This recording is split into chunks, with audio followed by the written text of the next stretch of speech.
Hello, Global Gladiators. Today we're back with Street Masters Rise of the Kingdom from Blacklist Games.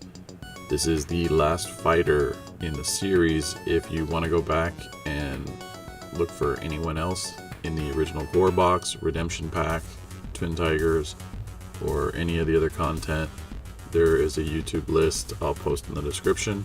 Right now we're going to look at the last man, Shadow. In the mythology of Street Masters, he is the big boss of the kingdom. He's the one that recruits Jackal. He's the one that releases Kimono to fight in the arenas. He's the man in charge. He's tricky. He jumps around the board quite a bit. And when he's the boss of the kingdom, you fight him. He's really hard to pin down.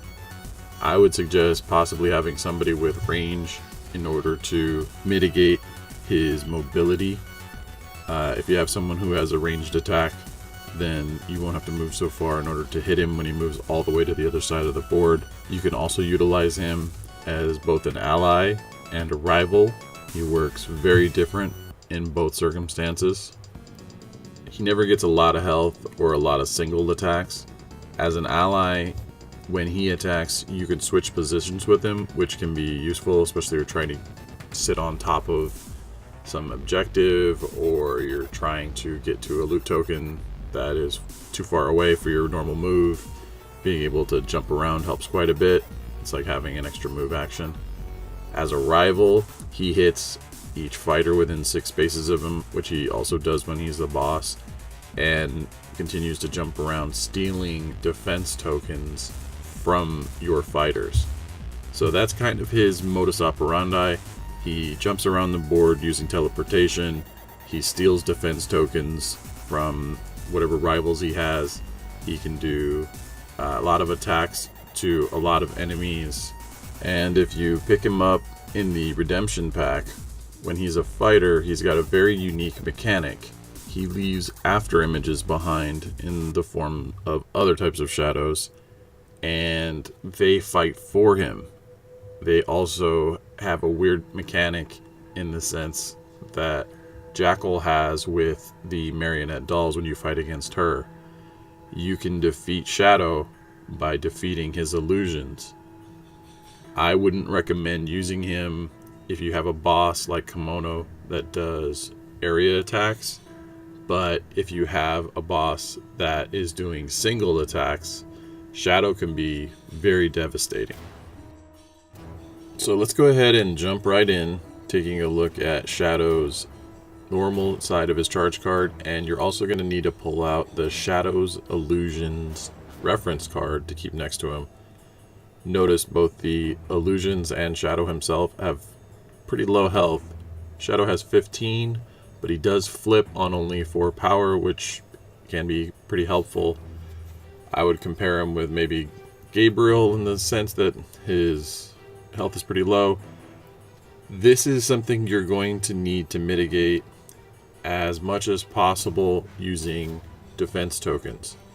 And luckily, as part of his regular action, when you attack, you get to put an illusion into place and add a critical to the results. This means you're going to roll 1 dice, then you're going to take another critical die, set it next to it, and then roll again. So basically, you're going to get 2 rolls, but you're going to get a guaranteed hit in addition to that. He does kick damage. If you're going to be placing the illusions, you can put them anywhere within 5 spaces of you. You gain a defense token of your choice from an engaged enemy of the illusion, which means when you place the illusion, you need to place it next to an enemy in order to get that defense token.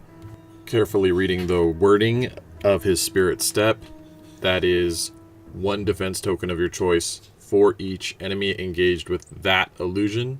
If you have multiple illusions, it's only of the one that was placed, and only for the number of enemies. You're not stealing, in this instance, from those enemies. You're just gaining defense tokens for each engaged enemy. This will tempt you quite a bit into placing him where the enemies are thickest, but in the early part of the game when you don't have a lot of tactics out, this may not be too good of a strategy. What you may want to think about is setting the illusions around Shadow and using them defensively to gain the other bonuses that they can offer. Flipping over to the charge side, we're going to look at the Shadow Legion. When your turn starts, you're going to be able to swap places with one of the illusions, which is great since it's easier for you to move than it is for one of the illusions to move. And when you use the action to attack, not only do you attack for 2, you also get to do the same for every illusion around you. So basically you can create a swarm of shadow illusions and run at whatever enemy you can, the boss, whoever it is. And once you're done with this crazy attack, you'll get a defense token of your choice for each one that was attacked.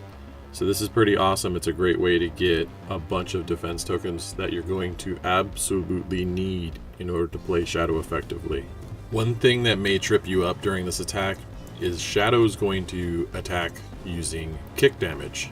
So if he had sneakers or something like that, then he'll be able to do more dice for that. The illusions act much more like an ally. They're going to be using regular enemy dice when they roll. So they're going to roll 2 of the white dice, and Shadow's going to roll 2 of the red dice, plus however many bonuses that go towards it. If you somehow manage to attack more targets than it's normal, so typically they do a single attack.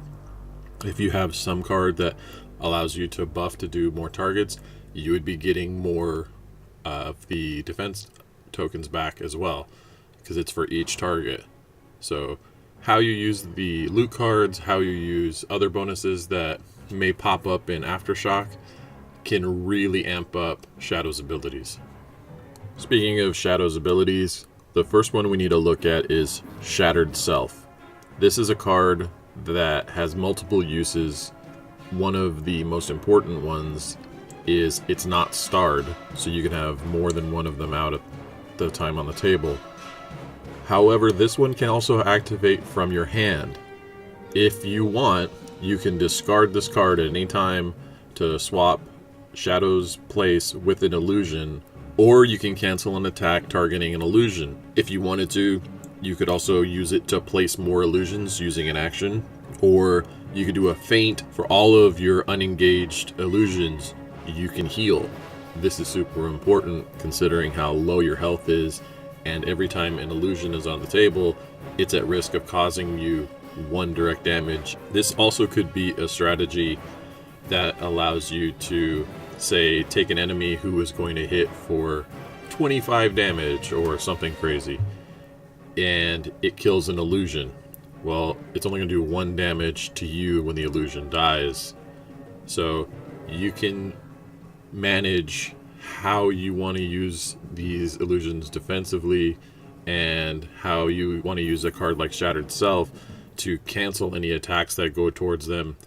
And hopefully you're paired with another fighter that will allow you to keep putting more and more cards in your hand so you can get Shattered Self out of the discard as quickly as possible.